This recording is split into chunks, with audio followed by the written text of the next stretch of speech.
We've been a leader in banking for more than 100 years. You'll find us here, at home, on your phone, and everywhere you go. Renaissance Bank. Understanding you. Member FDIC. Equal housing lender.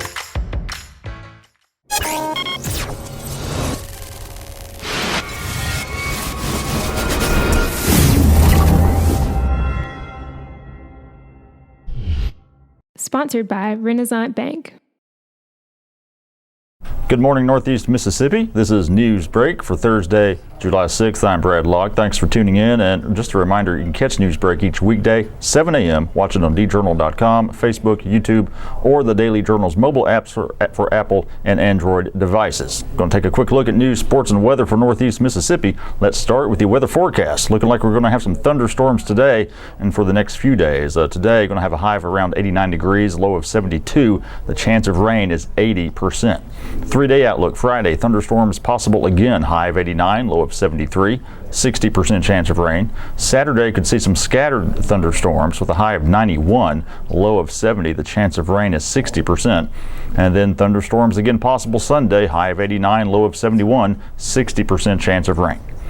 Let's take a look now at some of the top stories from the Daily Journal and djournal.com on this Thursday. Tupelo's Fairpark District is being further developed thanks to a private-public partnership announced Wednesday by city officials. The Tupelo Redevelopment Authority will sell undeveloped properties between City Hall and Elizabeth Street to Maloney Properties.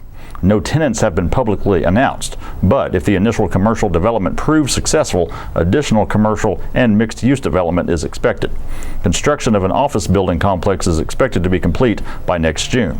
As an incentive, the city of Tupelo has agreed to construct, at public expense, new roads that will provide access from Elizabeth Street into the proposed development site.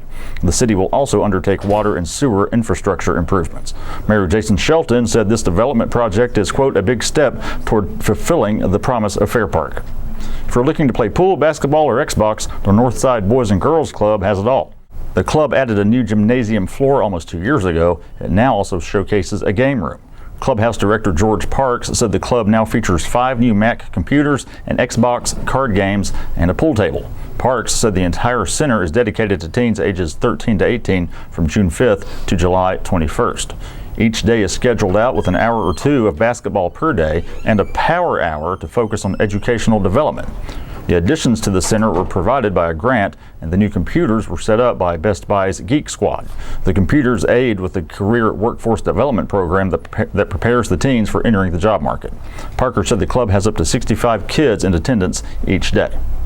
A healthcare reform forum aims to shed light on what proposed federal legislation could mean for Mississippi. The event, hosted by Catch Kids and the Mississippi Health Advocacy Program, is set for Tuesday at the Link Center Reception Hall in Tupelo. It will run from 11:30 a.m. until 2 p.m. with free lunch provided for those who RSVP by Friday. The RSVP email is kcgrist@kcgrist.com. Grist, who is helping organize the nonpartisan event, said the forum will present the facts and what the implications of the proposed changes are for Mississippi. Tuesday's forum will include a health policy briefing, as well as information on how the American Health Care Act could affect Mississippi Medicaid. There will also be a panel discussion about caring for the uninsured locally. This forum is one of a series the Mississippi Health Advocacy Center is hosting across the state. And in sports, a host of talented young golfers are teeing it up at Tupelo Country Club over the next 2 days. The Pros of Tomorrow event, set for 2 rounds, gives many golfers from ages 9 to 18 an opportunity to go up against some of the area's best competition. Chad Douglas, the head golf pro for Tupelo Country Club, understands the history of the event and the talent on the course this week. Douglas said at least 2 current PGA players, Heath Slocum and Bubba Watson, won their age divisions while playing the Pros of Tomorrow several years ago. The Northeast Mississippi Coca-Cola Junior Golf Tour will also continue tour play through the Pros of Tomorrow event. That will give participants a chance to move up in the point standings. The top 8 players in each Coke Tour age division will qualify for the Tour Championship, which will be held July 25th and 26th at the Starkville Country Club.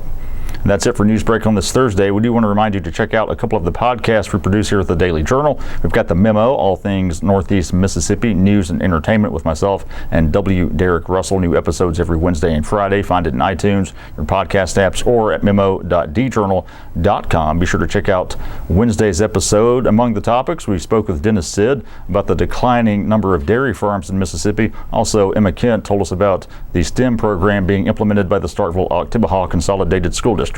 Also, check out Prep Rally, a high school sports podcast with myself and Gene Phelps. New episodes every Wednesday. We've got one this week. You can find it in iTunes, your podcast apps, or at preprally.djournal.com.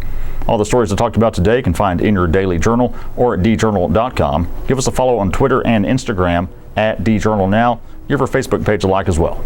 And that's it for Newsbreak on this Thursday. I'm Brad Locke. We'll see you next time.